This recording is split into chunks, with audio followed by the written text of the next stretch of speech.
अस्सलाम वालेकुम स्टूडेंट्स। बेटा यूनिट नंबर 13 के न्यूमेरिकल्स को स्टार्ट कर रहा हूँ और यूनिट नंबर 13 यानी geometrical optics. Unit number 13 geometrical optics ये रहता है ना आप लोगों का। जब लाइन से करवा रहा तो यूनिट नंबर 13 मैंने नहीं करवाया था, तो इसके न्यूमेरिकल्स को अभी रिवाइज करते हैं और देखते हैं इनके न्यूमेरिकल्स में क्या होने जा रहा है। इनके न्यूमेरिकल्स कराने से पहले मैं आपको ना 2-3 रफली बात बता दूं ताकि आप लोगों को पहले से पता चल जाए कि किया कैसे जाएगा। स्टार्टिंग की बातें बड़ी इंपॉर्टेंट है, ये 10 मिनट की क्लास इंपॉर्टेंट है शुरू की, फिर उसके बाद आप खुद करते रहेंगे। न्यूमेरिकल्स बहुत आसान है। एक फॉर्मूला याद रखना, फॉर्मूला होता है 1/f is equal to 1/p plus 1/q। Formula क्या है? 1/f is equal to 1/p plus 1/q। ये तो आपके पास थिन लेंस फॉर्मूला आ गया, ठीक है। इसी को मिरर इक्वेशन भी कहा जाता है। यहां पे कौन किसे रिप्रेजेंट कर रहा है बस ये याद रखिएगा। याद रखिएगा कि f रिप्रेजेंट करता है फोकल लेंथ को, f किसको रिप्रेजेंट करता है? Focal length. p रिप्रेजेंट करता है पोजीशन ऑफ ऑब्जेक्ट को। बोलो भाई, p किसको रिप्रेजेंट करता है? पोजीशन ऑफ ऑब्जेक्ट को। और q रिप्रेजेंट करता है पोजीशन ऑफ इमेज को। बोलो, q किसे रिप्रेजेंट करता है? पोजीशन ऑफ इमेज को। f फोकल लेंथ को, p पोजीशन ऑफ ऑब्जेक्ट को, q पोजीशन ऑफ इमेज को।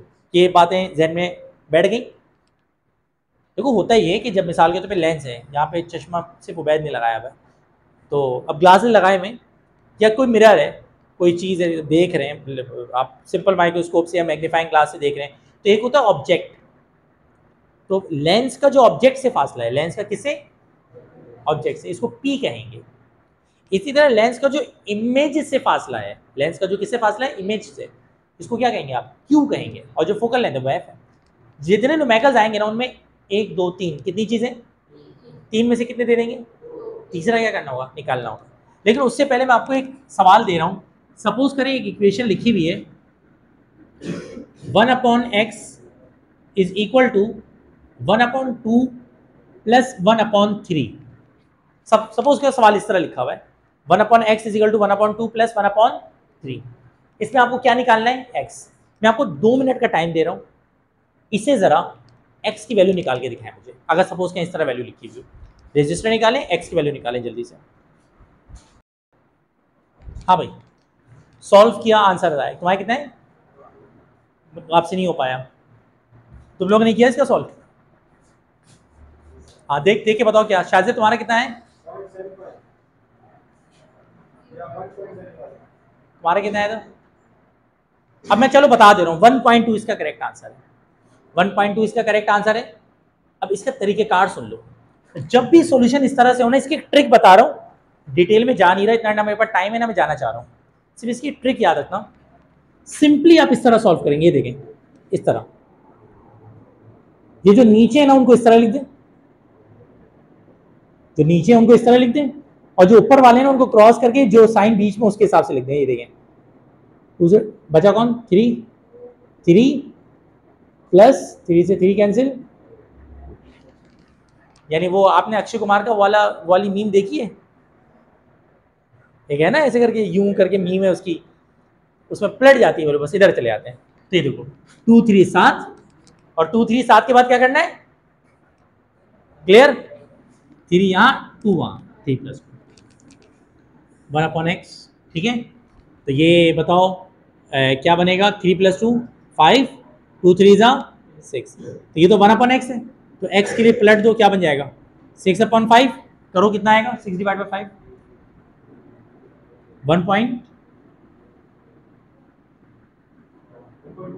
1.2 आएगा। ये अभी मैथ्स सिखा रहा हूँ, अभी मैं न्यूमेरिकल की तरफ आया नहीं हूँ, वरना न्यूमेरिकल में डायरेक्ट चला था, सॉल्यूशन में भी हर सॉल्यूशन में मिस्टेक करते रहते। क्लियर? चलो मैं एक सवाल देता हूँ। 1/p is equal to 1/13 minus 1/15 2 second के अंदर अब सॉल्व करो जो मैंने ट्रिक बताई है इसके तहत। जल्दी से सॉल्व करके आंसर बताओ क्या आंसर आया है। 77.5 एक बच्चे ने निकाला है। और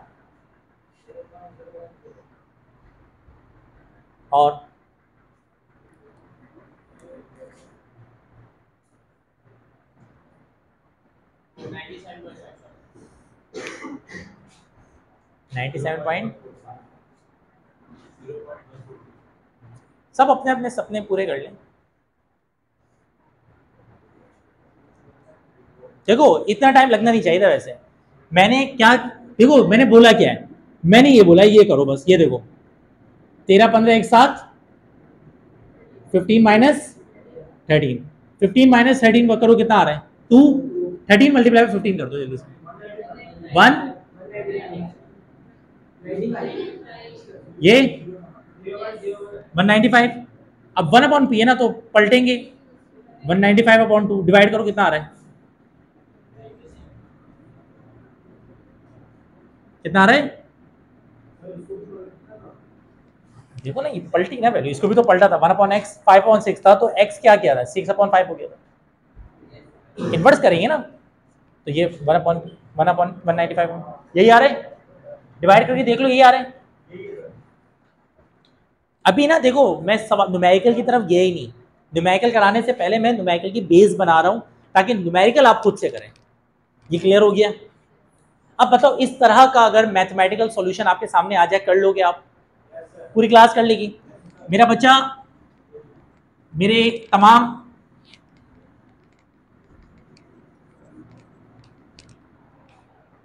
बच्चों से गुजारिश है मेरी कि अब आप तवज्जो के साथ सामने देखिएगा, ये जो 5 से 10 मिनट गुफ्तगू करने में जा रहा हूँ पूरे न्यूमेरिकल की बेस ही बनेगी। देखिए 1/f = 1/p + 1/q ये तो बहुत आसान है, लेकिन इस न्यूमेरिकल में, ये चैप्टर के न्यूमेरिकल्स में मिक्सिंग बहुत ज़्यादा है। एक बात याद रखिएगा, यहाँ पे न्यूमेरिकल्स 2 तरह के होंगे। कितने तरह के होंगे? 2 तरह के। एक सवाल होगा मिरर का, कभी कभी मिरर बोलेंगे और कभी कभी क्या बोलेंगे, लेंस बोलेंगे। पहले मैं मिरर के मसले हल कर रहा हूँ। मिरर में भी 2 तरह के मिरर होते हैं, एक होता है कॉनकेव, एक कौन होता है कॉनकेव, और एक कौन सा होता है कॉन्वेक्स। याद रखना अगर उन्होंने बोला कॉनकेव मिरर, क्या बोला, तो ये आंख बंद करके अकीदा बना लो कि फोकल लेंथ प्लस में लिया जाएगा। ये क्यों पढ़ा रहा हूं, क्योंकि एमसीक्यूज भी बहुत ज्यादा आता है। ये जो मैं पढ़ा रहा हूं ना, इसमें से एक एमसीक्यूज कंफर्म बोर्ड में आएगा। कॉनकेव की फोकल लेंथ क्या होगी, प्लस, और कॉन्वेक्स की फोकल लेंथ समझ गए होंगे आप, माइनस। कॉनकेव कहते हैं कन्वर्जिंग को, कॉनकेव किसे कहते हैं, और कॉन्वेक्स कहते हैं डाइवर्जिंग को। मिरर की बात कर रहा हूं। मिरर में कॉनकेव किसे कहते हैं, कन्वर्जिंग को। लिख दे रहा हूं इसको आगे, जगह नहीं है, कन्वर्जिंग को, ठीक है, कन्वर्जिंग को। जब बात हो किसकी, मिरर की, और ये किसे कहते हैं, डाइवर्जिंग को। बस इतना याद रखना, कॉनकेव के लिए प्लस और इसके लिए माइनस। बन गया किधर। एक और चीज याद रखना, एक चीज होती है जिसको कहते हैं क्यू। क्यू क्या है, पोजीशन ऑफ इमेज। अगर क्यू की वैल्यू प्लस आती है, क्यू की वैल्यू 2 तरह की आ सकती है, या तो क्यू की वैल्यू क्या आएगी प्लस, या तो क्यू की वैल्यू क्या आएगी माइनस। अगर क्यू की वैल्यू प्लस है तो इमेज जो है वो रियल है। अगर क्यू की वैल्यू प्लस है तो इमेज क्या है, रियल, और अगर क्यू की वैल्यू माइनस है तो इमेज क्या है, वर्चुअल। अच्छा, ये वर्चुअल का काम कहाँ आएगा, अगर वो बोले नेचर ऑफ इमेज बताओ, क्या बताओ, तो जब नेचर ऑफ इमेज बताएंगे तो हम क्यू देखेंगे, क्यू क्या है। अगर क्यू प्लस है तो इमेज रियल, और अगर क्यू माइनस है तो इमेज वर्चुअल। अब आप तमाम बच्चे आ जाएं बुक पे। बुक का पहला question, a thumb pin is position eight a distance of, मैं सवाल पे पढ़ाने से पहले वापस जरा रिहर्सल कर दूं। एफ क्या है, फिर बोलो एफ क्या है, टी क्या है, पोजीशन ऑफ ऑब्जेक्ट, क्यू क्या है। मैं आपसे पूछ रहा हूं, आप ही जवाब दीजिएगा। क्वेश्चन नंबर 1, का मैं डेटा बनाने जा रहा हूं। कहते हैं a thumb pin is positioned at a distance of 15 centimetre, 15 centimetre. A thumb pin is positioned at a distance of 15 centimetre. एक थंब पिन है और उसको 15 सेंटीमीटर पे लगाया गया है। क्या दिया भाई? पी दिया हुआ। वेरी गुड, क्योंकि थंब पिन है, उसकी इमेज नहीं है, अभी तो थंब पिन खुद है, तो ये तो दिया हुआ है पी। सबको समझ में आ गया? आगे चलते हैं। Eight a distance of 15 centimetre from a convex mirror, मेरी तरफ देखो, from a convex mirror, from a convex mirror of focal length 20 centimetre. तो बताओ जरा ये 20 सेंटीमीटर क्या दिया हुआ है? क्या दिया हुआ है? कुछ बोलना चाहेंगे? वेरी गुड, मैं यही उम्मीद कर रहा था कि सब बोलेंगे। क्या लगेगा? माइनस। माइनस लगाना क्यों जरूरी है? क्योंकि कॉन्वेक्स है। आगे क्या कह रहे हैं?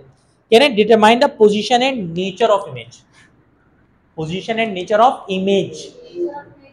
वैसे लंबी करने की जरूरत है भी नहीं, पी और एफ है तो क्यों ही निकालना होगा, लेकिन चलो फिर भी हमें क्यों निकालना है और उसकी क्या निकालनी है? नेचर। अब मेरे भाइयों मेरी बात सुनो, सॉल्यूशन के लिए मैं हिंट दे रहा हूं। फॉर्मूला कौन सा लगाओगे? 1/f is equal to 1/p plus 1/q। Solve करोगे, किसको सब्जेक्ट बनाओगे? q। मैंने पीछे सॉल्यूशन करना सिखा दिया है। q निकाल लोगे, q का आंसर या तो क्या आएगा? प्लस, या तो क्या आएगा? q का आंसर जो आएगा डब्बा बना देना उसमें, और अगर q प्लस में आएगा तो इमेज इज रियल, और अगर माइनस आया तो इमेज इज वर्चुअल। समझ में आ गया ना माइकल? क्लियर हो गया? सॉल्व करो, आंसर निकालो जल्दी से। सॉल्व कीजिए, आंसर निकालें। चलो भाई, जो कर रहे हैं करते रहे, मसला नहीं है। सही आंसर आए। 1/f की जगह आ गया 1/-20, 1/p की जगह आ जाएगा 1/15 प्लस 1/ क्या आ जाएगा? q। अच्छा, ये माइनस के यहाँ की प्लस, और ये प्लस का वहाँ आ जाएगी, और ये माइनस क्यों करेंगे? ये प्लस का वहाँ जाएगी, हो जाएगा माइनस। तो हम q निकाल रहे हैं ना, 1/-20 ऐसी रहने दो, 1/-20 ऐसी है, 1/15 यहाँ आ जाएगा। ये -20 को ना मैं यहाँ लगा दे रहा हूँ, माइनस लग सकता है, माइनस यहाँ पे ना, -20 यहाँ हो या माइनस, कोई फर्क नहीं पड़ता। 1/q। अब वही वाली ट्रिक लगा दो जो मैंने बताई, 20 और 15 और -15 -20, क्योंकि यहाँ भी माइनस है और यहाँ भी माइनस है। सही है ना? जो मैंने ट्रिक बताई ना उसको सॉल्व करने की, वो बड़ी आसान सी है, ध्यान में रखना। खैर, क्या बनेगा? 1/q। जरा -50 ये करो, -35, राइट? -35 और माइनस थोड़ी होगा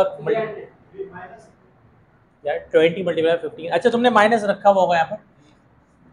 खैर, 20/15 ऊपर चला जाएगा, माइनस हमेशा कहाँ चला जाता है? ऊपर चला जाता है, नीचे नहीं आएगा। 20 × 15 करो, कितना आ रहा है? 300। माइनस में ही आएगा इसका आंसर। आंसर में इमेज पे वर्चुअल लिखा हुआ है ना। अभी सुनते रहो, समझ में आ गया कि माइनस ही आएगा। तो q = क्या हो जाएगा? 300 अपॉन -35। माइनस में तो आएगा ना यार, क्योंकि q = इसको डिवाइड करो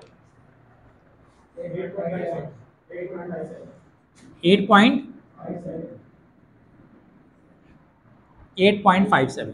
अच्छा, अब क्योंकि ये माइनस में आया है तो नेचर भी पूछिए ना, तो बताओ नेचर क्या होगी?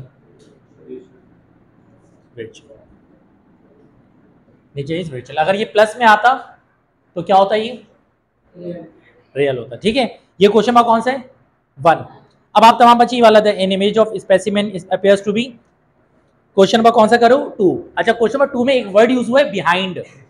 तो बिहाइंड का मतलब इमेज वर्चुअल। वर्चुअल इमेज जो होती है ना, बिहाइंड होती है हमेशा। वर्चुअल इमेज क्या होती है?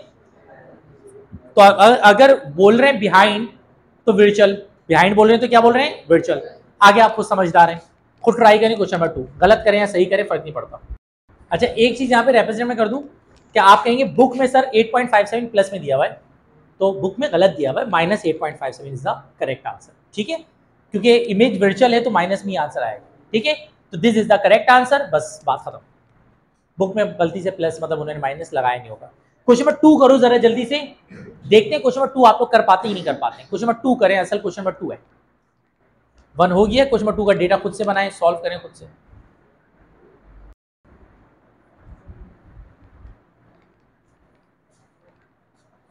क्वेश्चन नंबर 2 करें और उसके बाद क्वेश्चन नंबर 3 भी कर लीजिएगा, दोनों आसान है। आपको फील तो होगा ये धड़ाधड़ मुझसे ही करवा, हमसे ही करवा रहे हैं। 2 और 3 दोनों बहुत आसान है, पहले खुद से ट्राई करो, देन मैं करवाऊंगा तो बहुत अच्छा समझ में आएगा। जो वीडियो से क्लासेस लेते हैं ना, तो वो बच्चे भी जैसे मैं रोकता हूँ तो वीडियो स्टॉप कर देता हूँ, तो काइंडली पहले खुद से ट्राई किया करें, देन वीडियो को आगे बढ़ाया करें। करो बेटा जल्दी से स्टार्ट करो, क्वेश्चन नंबर 2 करो देन 3 करो। चलो भाई अगला वाला जो क्वेश्चन है, क्वेश्चन नंबर कौन सा 2 किया किसी ने, आंसर आ गया है।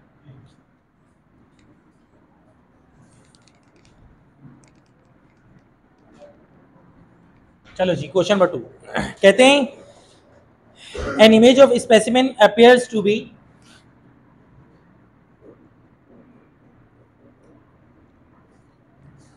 एन इमेज, उधर ही ऑफिस में रखो, एन इमेज, समझ गए, an image of specimen appears to be 11.5 centimetre, 11.5 centimetre, तो 11.5 सेंटीमीटर तो ये क्या हो गया, इमेज है ना, तो क्यू है ये क्या है बेटा क्यू।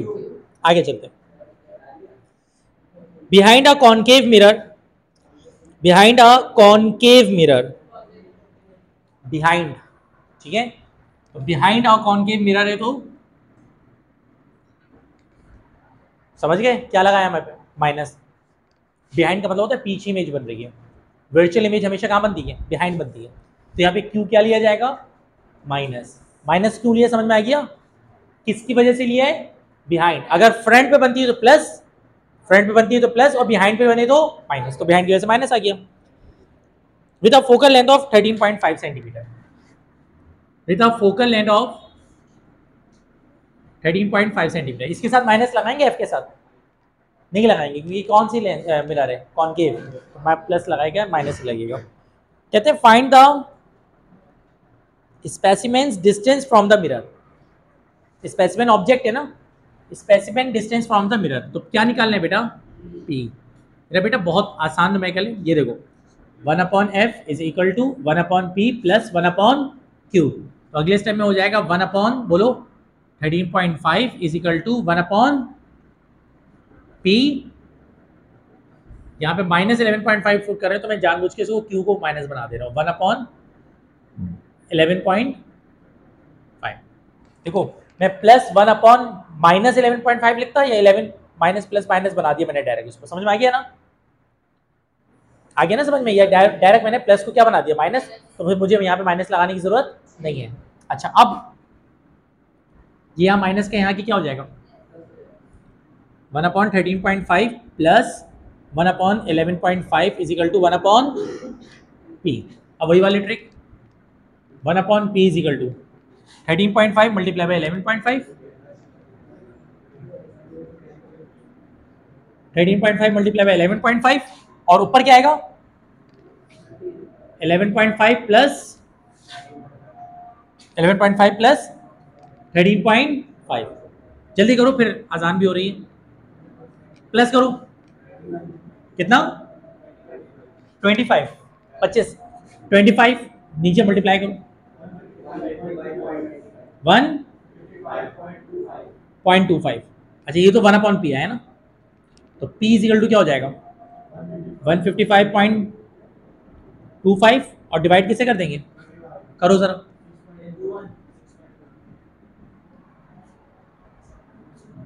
6.21 सेंटीमीटर, बोलो समझ में आ गया।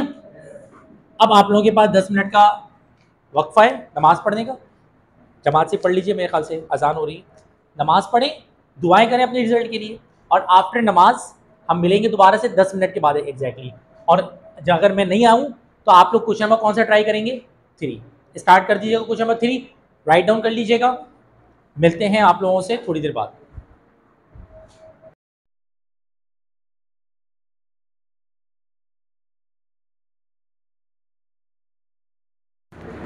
अच्छा स्टूडेंट्स, क्वेश्चन नंबर 3 दिया था करने के लिए।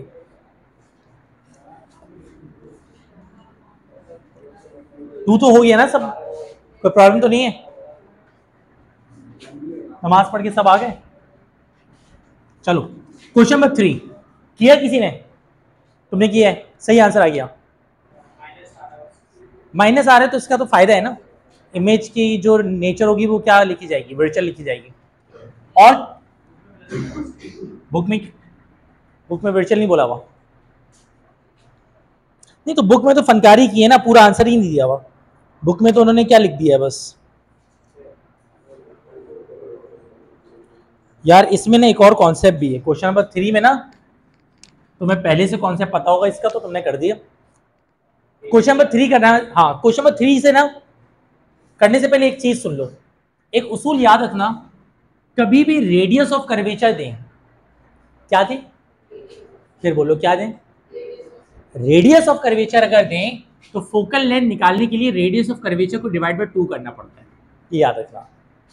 रेडियस ऑफ कर्वेचर का आधा, ये एमसीक्यूज में भी आया 2-3 दफा कि रेडियस ऑफ कर्वेचर इतना है तो फोकल लेंथ कितना होगा। तो रेडियस ऑफ कर्वेचर अगर 20 तो फोकल लेंथ 10, अगर रेडियस ऑफ कर्वेचर 10 तो फोकल लेंथ 5, अगर रेडियस ऑफ कर्वेचर 5 तो फोकल लेंथ 2.5 2 ढाई हो जाएगा ना, 2.5। तो अब चलते हैं क्वेश्चन नंबर कौन सा करने के लिए? 3। क्वेश्चन नंबर 3 मजेदार क्वेश्चन है, सुनने लायक है, समझने लायक है। अर्ज किया है, तवज्जो। A convex mirror used for rear view on an automobile has a radius of curvature of 4 मीटर। तो बेटा रेडियस ऑफ कर्वेचर है ना, तो 4 मीटर। समझ में आ गया भाई? रेडियस ऑफ कर्वेचर 4 तो फोकल लेंथ कितना हो गया? 2 मीटर। समझ में आ गया डायरेक्ट? अच्छा, a convex mirror used for rear view on automobile has a radius of curvature of 4 meter. If a bus is located at 5 meter, बस, अब बस ऑब्जेक्ट है, बस की इमेज नहीं है। If the bus is located at कितना metre? 5 metre. तो ये क्या दिया हुआ है? P। वेरी गुड, जबरदस्त। Find the image position, nature and size. एक तो इमेज की पोजीशन निकालें और उसकी क्या निकालें? नेचर निकालें। और साइज असल में मिस टाइपिंग है, साइज नहीं होनी चाहिए थी, मैग्निफिकेशन होनी चाहिए थी, क्योंकि आप एम निकाल सकते हैं। खैर मैं यहाँ पे एम ही लिख दे रहा हूँ, साइज को मैं क्या बोलते रहा हूँ? एम बोलते रहा हूँ। वैसे मिस टाइपिंग है, साइज नहीं देंगे, यहाँ पे बुक ने गलती की हुई है। चलो खैर हम एम निकाल देंगे, क्योंकि साइज इसका निकाल ही नहीं सकता हम इस फॉर्मूले से। साइज जो बराबर होता है ना, जो वो होता है height of image, H I आप निकाल ही नहीं सकते यहाँ से। तो खैर क्योंकि एच ओ नहीं है, एच आई निकालने के लिए एच ओ होना क्या है? लाजमी है। ठीक है, खैर इस सवाल को करते हैं। मिस्टेक की हुई है मैंने डेटा में, ना आपने बताई ना मैंने कंसीडर की, मैंने छोड़ दी। मैंने कहा क्या पता किसी को ख्याल आ जाए।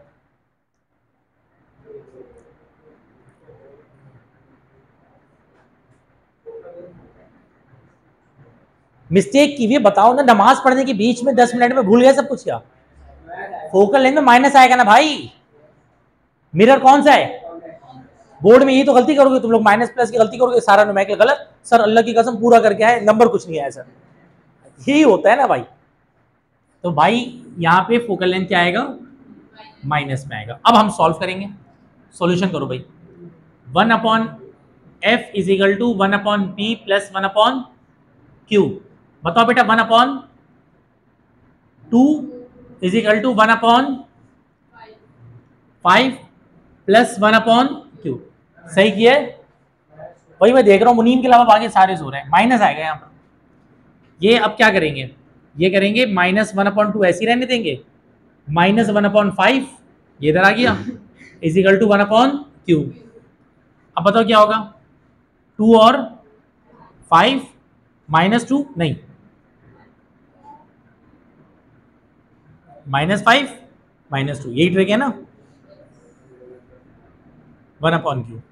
भाई मैं खुद तो नहीं कर रहा, समझ आ रहा है कैसे करेंगे? -5 -2 क्या हो जाएगा? -7, 2 5 10, तो q इज इक्वल टू हो जाएगा -10/7। वो फर्क नहीं पड़ता, माइनस में कहीं भी लगा दो, सॉल्व करो, डिवाइड करो, इसको आंसर कितना आ रहा है? तो q की वैल्यू आ गई -1.428, नोट्स में यही दिया हुआ है बुक में, -1.428 मीटर। अब बेटा बताओ, माइनस आया है तो नेचर में क्या लिखूं? नेचर वर्चुअल हो गई, नेचर का मसला हल हो गया। अब एक चीज निकालनी है, साइज। साइज वैसे गलत दिया हुआ है, मैग्निफिकेशन होना चाहिए। m इज इक्वल टू क्या होता है? q/p। मैग्निफिकेशन में कभी माइनस का फॉर्मूला नहीं लगाते हैं, q की जगह क्या आ जाएगा? 1.428 और p की वैल्यू कितनी है? 5। q की वैल्यू यही आई हुई है उसमें, 0.285। वैसे मैं आपको बता दूं, यहां के बाद जो है ना यूजलेस स्टेप है, क्योंकि बुक में मेरे हिसाब से मिस टाइपिंग है, साइज ऑफ इमेज निकाल ही नहीं सकते सवाल में, आप सवाल गलत दिया हुआ है।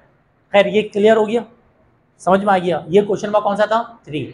कुछ तो कॉन्सेप्ट बन गए होंगे अभी तक। आप तमाम बच्चे एक काम करें, अब करें इसके बाद क्वेश्चन नंबर कौन सा? 4। अब कौन सा क्वेश्चन करें? 4 स्टार्ट। अभी तक हमने 3 न्यूमेरिकल कर लिए जो इंपॉर्टेंट न्यूमेरिकल्स है। बेटा ये लिख लियो, ये लिख लिया। अच्छा, इसको लिखने से पहले ना बात सुनो, रुक जाओ, वो आगे के न्यूमेरिकल में प्रॉब्लम होगी तुम लोगों को। मेरी बात सुनो, अभी मैंने जो न्यूमेरिकल कराए 3, वो कौन से वाले थे? मिरर, लेंस है। लेंस में पता है क्या सीन होता है? लेंस में उल्टा हो जाता है, बस लेंस में उल्टा हो जाता है, यानी अगेन वही वाला डायरेक्ट चलेगा, समझ गए? इधर का इधर, इधर का उधर। अब बताता हूं, यहां पे कॉनकेव पॉजिटिव था, यहां पे कॉनकेव नेगेटिव हो जाएगा। बोलो समझ आ रही बात? अच्छा, यहां पे कॉन्वेक्स क्या हो जाएगा? पॉजिटिव हो जाएगा। मेरी बात समझ में आ गई? अब कर लो, हो जाएगा वाले में। अब क्वेश्चन नंबर 4 है ना मेरे ख्याल से, बा आसानी हो जाएगा। 4 अब खुद से करो बराए मेहरबानी। हो गया 4, हो गया भाई, उबैद ने कर लिया। चलो भाई, question number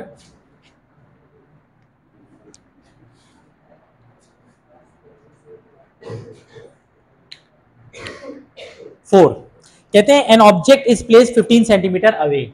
an object is place 15 centimetre away. क्या दिया भाई? An object is place 15 centimetre away, P दिया हुआ है, बिल्कुल सही।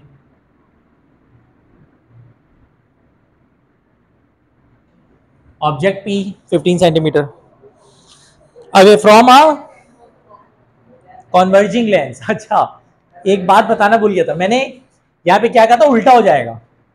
क्या कहा था? उल्टा। यहाँ पे कन्वर्जिंग कॉनकेव है, कन्वर्जिंग कौन है और डाइवर्जिंग कौन है? यहां पता है क्या होगा? यहां कॉनकेव पता है क्या होगा? डाइवर्जिंग। यहाँ पे कॉनकेव क्या होगा? बोल तो दिया था मैंने, लिखना भूल गया था, डाइवर्जिंग। उबैद गलती समझ में आ गई? यही की होगी तुमने, डाइवर्जिंग। और कॉन्वेक्स जो होगा वो क्या होगा? मैंने कहा ना, जो यहां होता है वो यहां नहीं होता, जो यहां होता है वो यहां नहीं होता, उल्टा सीन है दोनों का। अच्छा, अब मुझे एक बात बताओ, लेंस कन्वर्जिंग है, लेंस क्या है? तो कन्वर्जिंग है तो इसका मतलब कॉन्वेक्स है, और कॉन्वेक्स है तो इसका मतलब एफ क्या रहेगा? बोलो भाई, पॉजिटिव। माइनस में नहीं आएगा, ये पॉजिटिव नेगेटिव में उलझ जाओगे बहुत गंदा। इस चार्ट को सही से याद कर लेना जो बनाया मैंने ऐसी रफली। अच्छा खैर, तो फोकल लेंथ दिया हुआ है कितना? 10 सेंटीमीटर, ये प्लस में रहेगा 10 सेंटीमीटर। आगे कह रहे हैं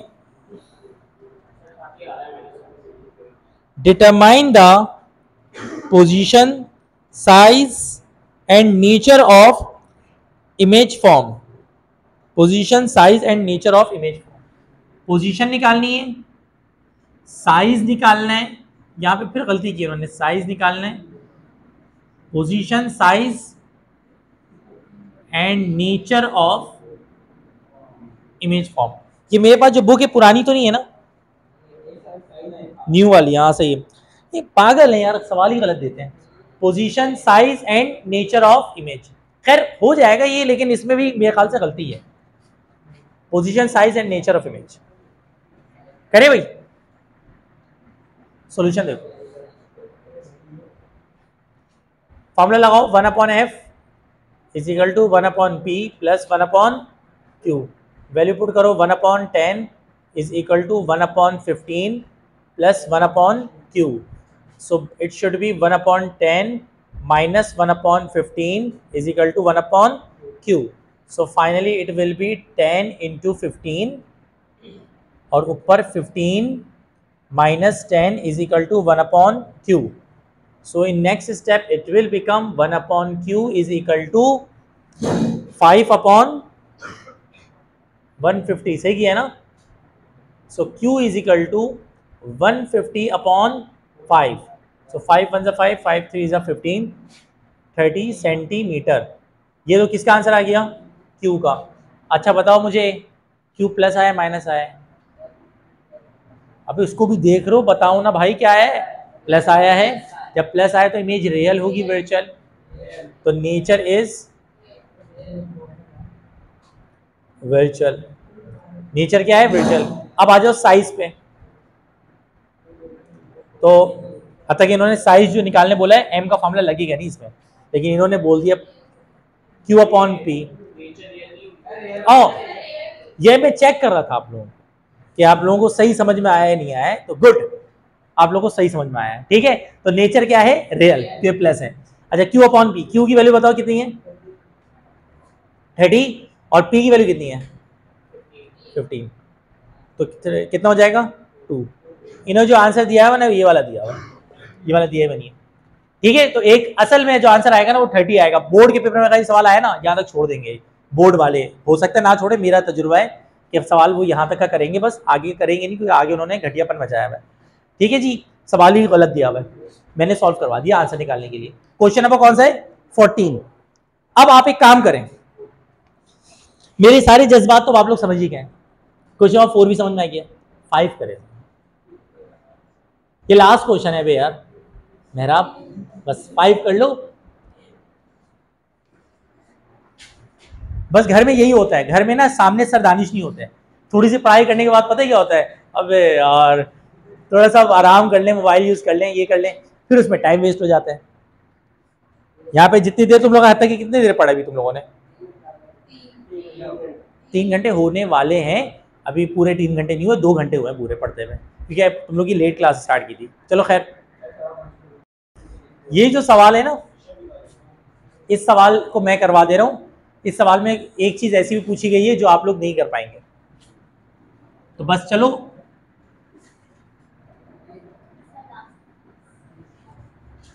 क्वेश्चन नंबर 6 मुझसे करवा लो जल्दी से। अब वर्क एग्जाम्पल्स वगैरह ना आप लोग खुद से कर लीजिएगा, आप लोग को बहुत आसान लगेगी। देखो मेरी बात सुनो, मैं सबसे पहले क्वेश्चन नंबर 6 में हम क्या बनाएंगे बेटा? Data concave lens of focal length 20 centimetre,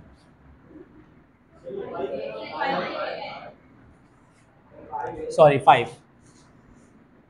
20 centimetre. ठीक है, कोई प्रॉब्लम तो नहीं है? यही मैं चेक कर रहा था। माइनस आएगा, जाग गए, मतलब सीख गए, आखिर तक सीख गए। -20 आएगा। From an image 15 centimetre from lens, ये क्या है? ये क्यू है। वेरी गुड, बिल्कुल सही है। अच्छा, अब वो 2 चीजें निकालने बोल रहे हैं। वो कह रहे हैं how far the object position and power of lens. तो 2 चीजें निकालनी बोली है उन्होंने। एक तो वो कह रहे हैं पावर ऑफ लेंस निकालो। बेटा ये सवाल थोड़ा सा मुश्किल है। और एक वो कह रहे हैं पोजीशन ऑफ ऑब्जेक्ट निकालो। बेटे position of object small P को कहते हैं और power of lens capital P को कहते हैं। मुझे लगता है गलत भी लग सकता है मुझे, कि आप लोग दूसरा वाला पार्ट तो कर लेंगे आराम से। दूसरा वाला पार्ट तो ये है ना, पी निकालना है -20 और वो सॉल्व, पी तो निकल जाएगा। पावर ऑफ लेंस का मसला है, तो पावर ऑफ लेंस क्या याद रखना, ये थ्योरी में पढ़ाया जाता है। Power of lens is the reciprocal of focal length, ये याद रखिएगा। Power of lens is the reciprocal of focal length. Power of lens is the reciprocal of focal length, but when focal length is in metre, अब देखो focal length यहाँ पे centimetre में, तो सबसे पहले फोकल लेंथ को डिवाइड बाय 100 करके सेंटीमीटर में कन्वर्ट करेंगे तो ये हो जाएगा 0.2 मीटर, सही है। और उसके बाद पावर ऑफ लेंस का फॉर्मूला लगाएंगे, P इक्वल टू क्या होता है 1/f, तो 1/-0.2, जरा 1 डिवाइड बाई 0.2 करो, कितना आ रहा है देखो, 1 डिवाइडेड बाई 0.2 कितना 5, तो -5। चलो हिंट, पावर की यूनिट क्या होती है पावर ऑफ लेंस की, याद कराई हुई क्लास में पढ़ाया हुआ थ्योरी में, पावर ऑफ लेंस की यूनिट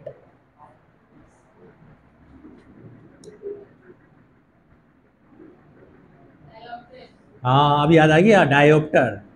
पावर ऑफ लेंस की यूनिट क्या होती है डायोप्टर। पावर ऑफ लेंस की यूनिट क्या होती है डायोप्टर। ये पहला काम हो गया।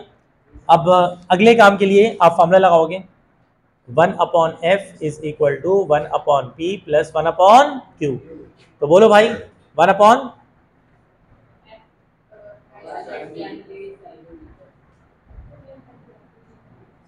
सही है, तो ये हो जाएगा -1/20 -1/15 is equal to 1/p। Shahzeb तुमने आंसर क्या बताया? हाँ देखते हैं सही आता है यहाँ पे 20 और 15, और यहाँ क्या होगा -15 -20, समझ आ रहा है ना। अब तो डायरेक्ट करो, -35 300, तो P इज इक्वल टू क्या हो जाएगा -300/35, डिवाइड करो -8.57।